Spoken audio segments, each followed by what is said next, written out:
বরাক বিনোদনে আমি সবাইকে স্বাগত জানাচ্ছি। নমস্কার সবাইকে, আমার নাম হলো প্রেয়াংশী দে। আজকে আমি কবিগুরু রবীন্দ্রনাথ ঠাকুরের লিখিত কবিতা পুতুল ভাঙ্গা আবৃত্তি করব। 7-8 আমি বলেছিলাম বলে গুরুমশাই আমার পরে উঠল রাগে জ্বলে।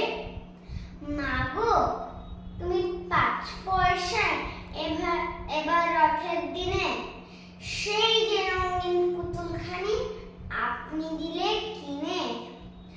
খাতার নিচে ছিল ঢাকা, দেখালে ছেলে। গুরুমশাই রেগে মেগে ভেঙে দিলেন ফেলে। বললেন তোর দিন রাত্রির কেবল যত খেলা, একটুও তো মন বসে না পড়াশোনার বেলা। মাগো আমি জানাই কাকে ওর কি গুরু আছে, আমি যদি নালিশ করি একখানি তার কাছে। কোন রকম খেলার পুতুল নেই কি মা ওর ঘরে, সত্যি কি একটু মন নেই পুতুলের পরে।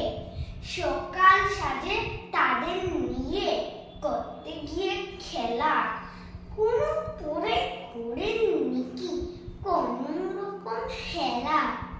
ওর যদি সেই পুতুল নিয়ে ভাঙ্গেন কেহ রাগে, বল দেখি মা